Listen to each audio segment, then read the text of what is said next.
नमस्कार दोस्तों। एक गांव में एक बिरजू नाम का नौजवान रहता था। आगे पीछे कोई न था, इसलिए अपना पेट भरने को गांव के जमींदार की गाय चराता। बदले में रोटी, कपड़ा और 2 रुपया माहवार मिल जाता। बस उसी में खुश हो जाता। पढ़ा लिखा तो बिल्कुल न था, मगर था परम स्वतंत्र। जिस बात को सच मान लेता, चाहे वह गलत ही क्यों न हो, उस बात पर चींटा सा चिपट जाता। सच और झूठ का निर्णय करने की ताकत उसमें नहीं थी, क्योंकि वह सत्संग के तो पास न फटकता। वैसे भी सत्संगहीन चाहे डबल MA ही क्यों न हो, सदा मूर्ख ही रहता है। सही और गलत की निर्णय शक्ति तो सत्संग से पैदा होती है। एक दिन बिरजू नदी किनारे आम के पेड़ के नीचे बैठा कुछ गुनगुना रहा था। उसके पास ही जमींदार की गायें चर रही थी। तभी वहां एक पंडित जी आन पहुंचा। कंधे पर एक थैला, मस्तक पर लंबा सा तिलक। दोपहरी होने के कारण पंडित ने उसी पेड़ के नीचे थोड़ा आराम करने की सोची। पंडित ने थैले से अपनी दूसरी धोती निकाली और स्नान किया। फिर पालथी मारकर बैठ गया और दोनों आंखें बंद कर ली। फिर दाहिने हाथ से नाक दबा ली। फिर थोड़ी देर तक बैठे रहे। इसके बाद उन्होंने मूंग के 2 लड्डू निकाले और खा पी कर चलने को तैयार हुए। तब बिरजू बोला, पाए लागू पंडित जी, आप कहाँ रहते हैं और इधर कहाँ जा रहे हैं? पंडित ने जवाब दिया, मैं केसमपुर का रहने वाला हूँ और दौलताबाद जा रहा हूँ। बिरजू बोला, पंडित जी, अगर आप बुरा न मानो तो आपसे एक बात पूछ लूं। पंडित ने कहा, पूछो पूछो, इसमें बुरा मानने वाली क्या बात है? बिरजू ने पूछा कि अभी अभी आप नाक बंद करके क्या कर रहे थे? पंडित ने कहा, मैं भगवान के दर्शन कर रहा था। इतना कहकर पंडित जी अपने रास्ते चल पड़े। बिरजू को भी अब भगवान के दर्शन की सूझी। उसके पास अब दूसरी धोती न थी। वह नंगा होकर नदी में कूद पड़ा और नहाकर बाहर निकला। उसने धोती पहनी और पंडित की तरह पालथी मारकर बैठ गया। फिर उसने अपनी आंखें बंद की और नाक भी पकड़ ली, परंतु जब कुछ भी दिखाई न पड़ा तो बिरजू ने कहा, पंडित जी को भगवान दिखते थे तो मुझे क्यों नहीं दिखाई दे रहे? इतना कहकर बिरजू ने अपनी नाक को और जोर से दबा लिया। सोचा कि शायद नाक को मैंने कम दबाया होगा, मगर फिर भी उसे भगवान के दर्शन न हुए। थोड़ी देर बाद जब बिरजू की सांस घुटने लगी, तब उसने मन ही मन सोचा कि प्राण ही चाहे क्यों न चले जाएं, मगर भगवान के दर्शन तो मैं करके ही रहूंगा। कुछ देर बाद बिरजू व्याकुल होने लगा। उसके प्राण निकलने लगे। बिरजू बोला, प्राण प्यारे हैं जरूर, लेकिन भगवान से ज्यादा प्यारे नहीं। उसने नाक को और भी कसकर पकड़ लिया। प्राण की डोरी अब भगवान के सिंहासन से बंधी होती है।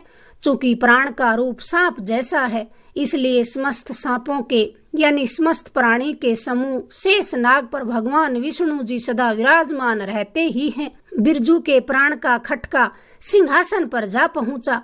भगवान ने देखा कि एक नदी किनारे एक लड़का नाक दबाए जंगल में बैठा है। कारण पूछने पर माया ने पंडित जी वाली कहानी बता दी। लक्ष्मी के नाम से भगवान के पास योग माया सदा हाजिर ही रहती है। भगवान ने सारा माजरा जानकर सोचा कि बिरजू की मौत अभी आई नहीं है, जो वह मर जाएगा, इसलिए उसे दर्शन देने चाहिए। फिर भगवान ने बिरजू के सामने प्रकट होकर कहा, आंखें खोलो वत्स, मैं आ गया हूँ। आवाज सुनकर बिरजू ने आंखें खोली और अपनी नाक भी छोड़ दी। कुछ देर सांस लेकर वह बोला, आप कौन हैं? भगवान बोले, मैं भगवान हूँ। बिरजू बोला, इसका क्या सबूत है कि आप भगवान हैं? भगवान ने कहा, तुम जैसा चाहो मुझसे सबूत ले सकते हो।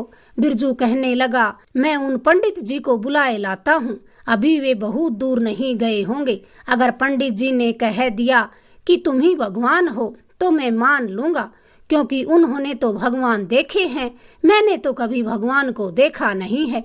भगवान ने कहा, अच्छी बात है, तुम बुला लाओ। बिरजू कहने लगा, लेकिन जब तक मैं पंडित को लेने जाऊं तब तक कहीं अगर आप खिसक गए तो क्या होगा? भगवान ने कहा, नहीं, मैं कहीं नहीं खिसकूंगा, यहीं खड़ा रहूंगा। बिरजू बोला, अनजान आदमी का क्या विश्वास, मैं आपको रस्सी से कसकर इस आम के पेड़ से बांध कर ही जाऊंगा। भगवान ने कहा, जैसी तुम्हारी मर्जी। बिरजू उठा, 5 गायों की रस्सियों को खोल कर लाया और उन सबको बांधकर उसने 20 हाथ लंबा एक रस्सा तैयार कर दिया। भगवान बेचारे खुद ही आम के पेड़ से सटकर जा खड़े हुए। बिरजू ने बुरे तरीके से उनको कसकर बांध दिया। फिर वह दौड़ा। 2 फरलांग दौड़ने के बाद पंडित जी उसे दिखलाई पड़े। उसने चिल्लाकर कहा, ओ पंडित जी महाराज, चलो देख लो कि तुम्हारे वाले भगवान यही हैं क्या या फिर कोई और दूसरा है। मैंने उनको आम के पेड़ से बांध दिया है। पंडित जी ने आवाज सुनी मगर मतलब कुछ भी समझ न आया। मुड़कर देखा तो वही लड़का दौड़ता आ रहा था जो नदी किनारे मिला था। पंडित जी ने सोचा कि यह नौजवान लड़का है और मैं बूढ़ा हूँ, कहीं मेरा झोला छीन के न ले जाए। पंडित जी अब तेजी से भागने लगे मगर बिरजू अपनी धुन का पक्का था। उसने दौड़कर पंडित जी का हाथ पकड़ लिया। लाचारी के कारण पंडित जी वहाँ आए जहाँ वह आम का पेड़ था। बिरजू ने कहा, देखो पंडित जी, क्या यही भगवान है? पंडित जी ने बहुत इधर उधर देखा। आम के पेड़ से एक रस्सा लिपटा था और उसे कुछ नजर न आया। पंडित जी ने कहा, कहाँ है भगवान? बिरजू बोले, आपको दिन में दिखाई नहीं देता है क्या? ये सामने ही आम के पेड़ से बंधे तो हैं। पंडित जी ने फिर झूठे ही अपना पिंड छुड़ाने की गरज से कह दिया, हाँ हाँ यही है। इसके बाद बिरजू फिर बोला, नजदीक जाकर देख लो, फिर कहीं ये मत कहना कि ये वे नहीं हैं। पंडित जी को भगवान दिखलाई नहीं दे रहे थे, परंतु उन्होंने कहा, बस बस यही तो हैं। अब पंडित जी की छुट्टी हो गई। वे चल पड़े अपने रास्ते। बिरजू ने रस्सा खोला और भगवान के चरण स्पर्श किए। भगवान बोला, वह पंडित मेरा भक्त नहीं, वह तो पाखंडी है। बिरजू कहने लगा, तो आप पाखंडी को दर्शन क्यों देते हैं? भगवान ने कहा, मैंने उसे कभी दर्शन नहीं दिया। बिरजू कहने लगा, वह तो कहता था कि मैं नहा धोकर हर रोज भगवान के दर्शन करता हूँ और अभी मेरे सामने वह आपको देख भी गया। भगवान बोले, उसने न तो आज देखा है और न ही कभी पहले देखा था, वह झूठा है। बिरजू कहने लगा, उसके झूठ ने मुझे सच से मिला दिया। वे पाखंडी ही सही, परंतु अब मेरे गुरु हैं। भगवान कहने लगे, तो फिर तुम क्या चाहते हो? मेरा दर्शन व्यर्थ नहीं जाता।